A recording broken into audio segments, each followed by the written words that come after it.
Hello, my friends. Welcome to Flow with Jess. I have this fun little sunshine line on my face, and hopefully it's okay. Makes me feel kind of angelic. I kind of like it, not gonna lie. It's Sunday in my world, and I hope you're doing well. Sunday is like my favorite day. We go to this lovely little local market, and we go and get breakfast and listen to music and have a lovely drink, and sometimes go to the splash pad, especially when it's like super hot out.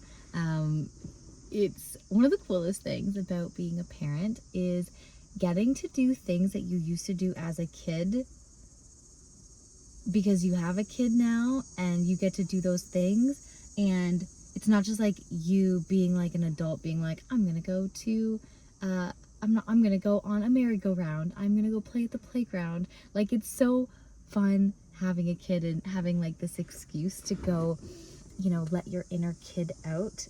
I find it to be really enjoyable, even if you don't have kids. I think a lot about, this idea of like inner child work, and one of the things that you can do is, what were the things that you used to do when you were a child that used to light you up, and can you bring that into your life so that you can like have this sense of curiosity and play and enjoyment and the sense of presence that occurs when you are a kid, right? Like, I think about children and how there's no sense of time. There's no sense of like, I have to do this now so that I can get to this and this, and there's no planning of the day. They just are where they are, and they're sitting there, and like Jacob out of the fridge wanted to take the drawer full of like apples and peaches, but the drawer didn't come out of the fridge, so he picked up all of the apples and he put them in like a basket, and then he found like 3 other baskets, and we have these stools that are hollow on the inside, so he flipped them so that it was hollow, and so he had like 7 baskets and like these little stools, and he just was like taking the apples and the peaches and just putting them in all these baskets. And I was doing dishes, and I just kept like sneaking a peek to look at him, and for like literally an hour he was just like playing with these apples and peaches in the baskets. And child's work, like, I don't know what he was doing really, but like in his mind, I think it's Maria Montessori, she talks about child's work, and it's like, it's similar to the idea of a flow state where they're just so engrossed in their task, and we have no idea what that is, but it is whatever the task is that they are doing in that moment. And it's like this tunnel vision. There's nothing else that's happening. There's no sense of anything else in the world, and it's just like our flow state that we can get in as adults, which is almost like bypassing the challenges that we have because of our developed prefrontal cortex and our developed brain, where we have all of these other things that we're thinking about. When you get into that flow state, you get into this tunnel vision, and you're doing exactly that task, and there's no sense of time, there's no sense of anything else, it's just what you're doing. And that's what they do, these lovely little kids. And seeing them do their child's work is just, it's like so magnificent. I love it so much. And I remember reading in one of the Montessori books where there's the story from the very first casa, the very first Montessori house, essentially, where she tried this like experiment, and there was this one kid that was like so engrossed in this activity, and maybe I'm getting the details wrong. I feel like they like moved the chair onto the desk, or like something happened where they even like maneuvered the child to be wherever they were. Okay. But essentially they were so engrossed in their work that they had no idea that anything else was happening. All of the other kids completely changed activities. They started doing other things, but this one child just like stayed. And I say this one child, but they've observed this time and time again. But this was just, the initial story that I read that they then expanded upon to like prove their point. And then there was this moment where the kid finished this task, and they like put their hands down and pushed themselves away from the desk, and they went and put it away, and that was that. But they were so engrossed in it for however long that they were, and it was just amazing to witness, so they say. And I've experienced this watching Jacob, where there's this moment where they complete it, and you have no idea what it is that they're really completing, but they complete it in their mind, and then they put it away, and they go and find something else to do. And it's a good reminder when, you know, people talk a lot about tantrums, and I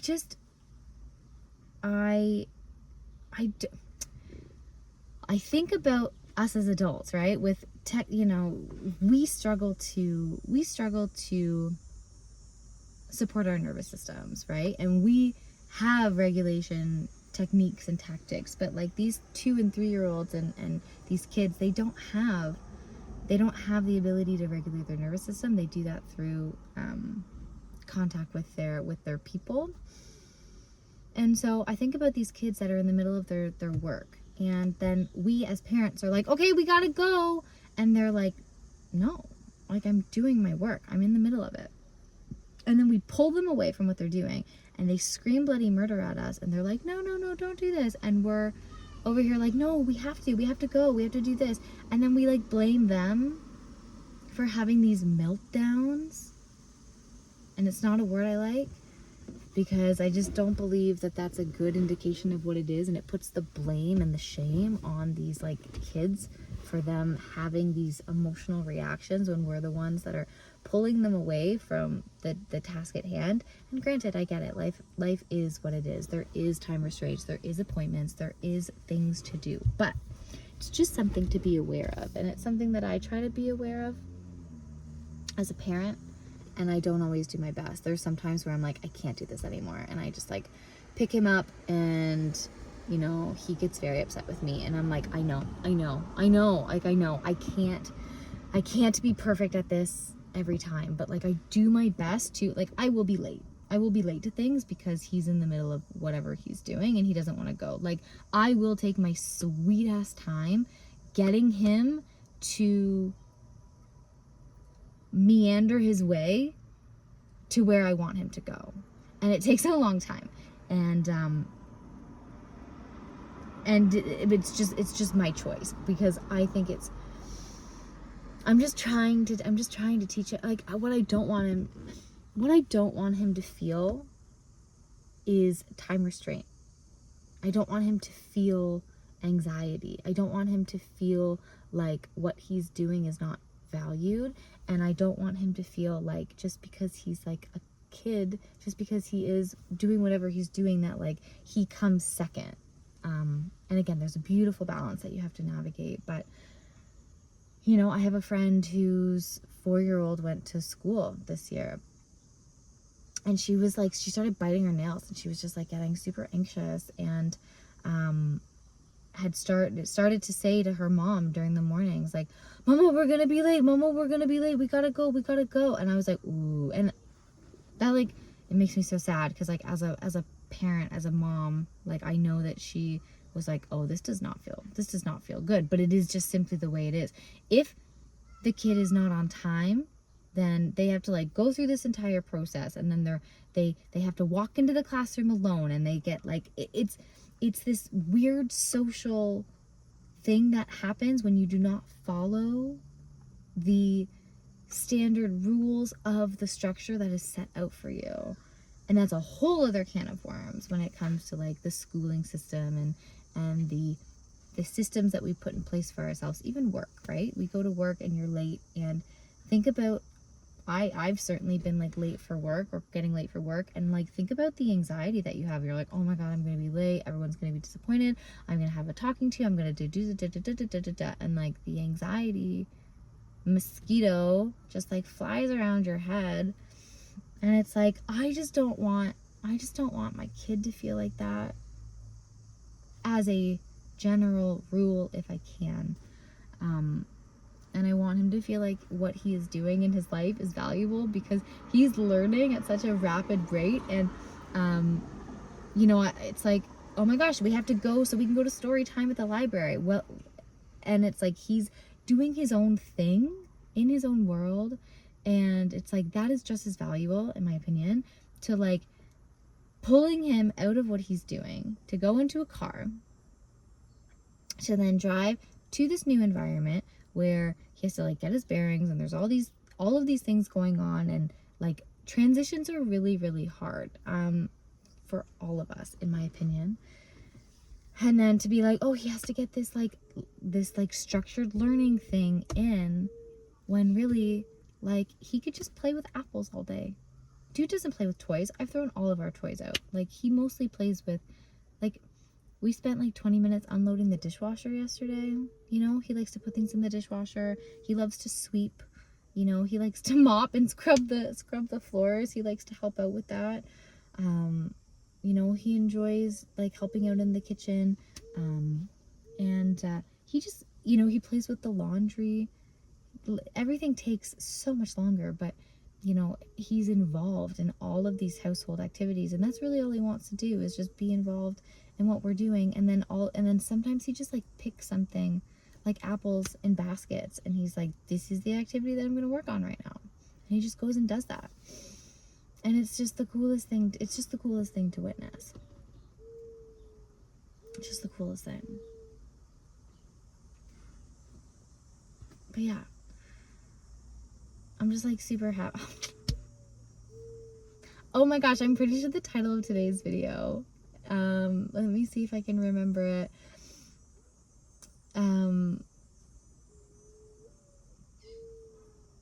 It's something like what is it? Something like, don't cry for them, cry with them, I think. Or don't cry, anyways. Something about crying. And here I am getting emotional, as I always do. I just find life so beautiful and challenging and wonderful. And it's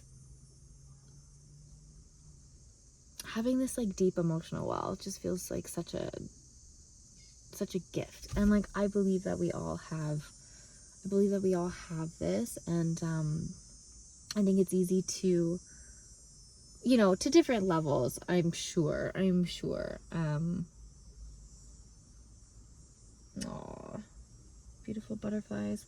Yeah, to different levels, I think that we have this like well that we can tap into. But the emotional side of things, for me anyways, is like what makes this life just so worth everything.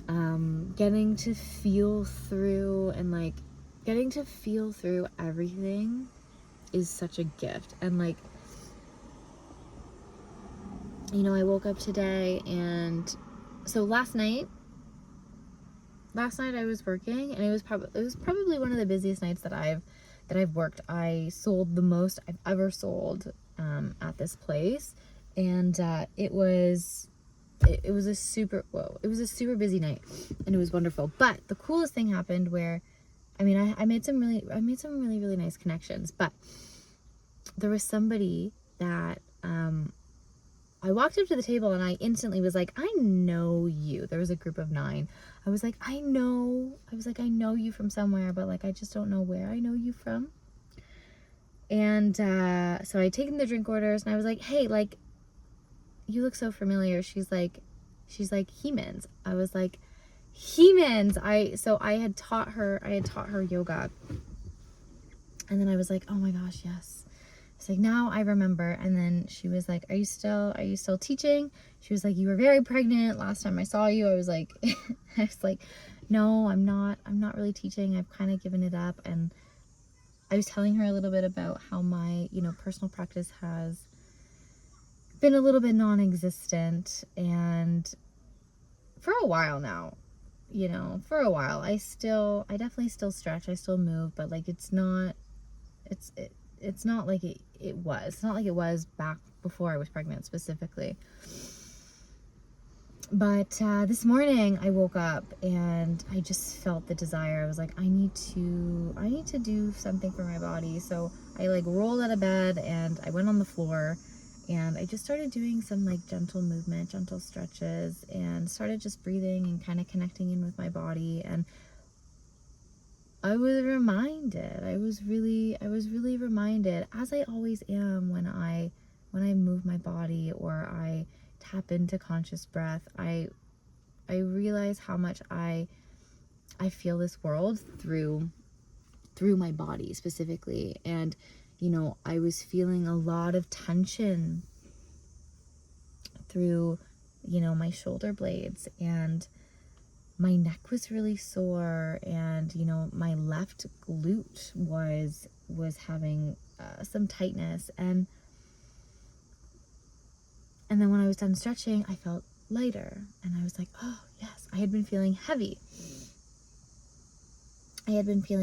and that's one of the things that I notice when I am practicing yoga, is that my body feels lighter. And it's not a weight thing, but they're just simply don't know what it is. It's this beautiful phenomenon that you just would have to experience, where you just feel this sense of lightness in your body, and there's just this beautiful awareness that comes into your body and allows you to move through the world in a bit of a different way. Ooh, and fun little side note as well about this flow state. Yesterday, I was having a bit of a day, and I was about to go to work, and I said, Josh had gotten home, and I was like, hey, I just need 10 minutes. And I had been thinking, I was like, what do I need? Do I need yoga? Do I need somatic movement? Do I need shit? What do I need do I need to meditate for 5 minutes? What do I need? And I was like, no, you need breath work. And so I pulled up my little breath work app, and I picked this 8-minute flow state activation. I was like, perfect. And I did this breath work, 8 minutes, and I'm so glad I did this flow state, and I felt so much better. And I was like, that's exactly what I needed. Just again, that short little burst of something to kind of get you out of your head and get you out of your funk. And I'm so glad I did that one, because it was so busy at work. It was so busy, and I was on the ball, and I had set the intention during my breath work. I was because I was visualizing work, because it was the thing that I was going to do. And I was, setting my intention. It was basically something along the lines of not doing more work that I needed to do, everything going absolutely fine, me being able to navigate my surroundings, doing it with ease, doing it with peace, doing it with a happy face. I just basically set the intention of having a good, well-rounded day. And then I also remembered that I saw one of the women that's actually in my community. I have not seen any of her Instagram content in a very, very long time, but she popped up on my feed, and she was like, I'm so happy that people are starting to recognize, information from the ancestors and being able to integrate them into your life, and it showing, basically showing all of these things that have been passed down. It's this wisdom that is so amazing and innate to us. And the example that she used was putting a bay leaf in your wallet. And I was like, for some reason, and that was earlier in the day, and then I realized, I was like, I have a bay leaf. I was like, that outfit is awful. Come on, you need different pants, man. Those are great pants. Oh my gosh. Never let your husband dress your kids. But anyways, I put a bay leaf in my wallet, and I put a bay leaf in my serving pouch. We'll have the internet decide. Wait, hold on. I have to finish the story. Okay. So I put a bay leaf in my wallet and in my my serving pouch for prosperity, and then I did this flow state activation, and I had such a good night, and I made lots of money, and I was like, it's so easy to be like, oh, it's just a coincidence. All you naysayers Not me. out there. But you know what? It worked. It was the most money that I've made. It's the most money that I've sold, and I had a really stinking easy night. And it flowed so well, and it was just heck yes. Close? Do you want to close the door? Josh wants the internet to decide on this baby's outfit. Also, do you see Sadie up there? Yeah. She looks sad. Okay. All right, stand up. Okay. Stand up. Blue hat, elephant beige shirt, and then look at these pants. Also, why'd you put them in his swim trunks? Because I couldn't find any other shorts. You know, There you have are like so many you shorts have like in 4 there. shorts that are too big for him in there. I know, but I also have a lot of other shorts stand for up. him. I love getting blamed. Look at these for- shorts. They're not great. They're yellow shorts, I yellow don't know. shirt. This whole outfit. What do you think? Do you like your outfit? You don't mind. Like, you know we're going inside, right? For what? Breakfast. Well, I know, but like we're also gonna go to the sprinkler at that. Are we? Why did you break his swim? My friends, thank you for being here. Have the most beautiful day, and I look forward to seeing you in the next one.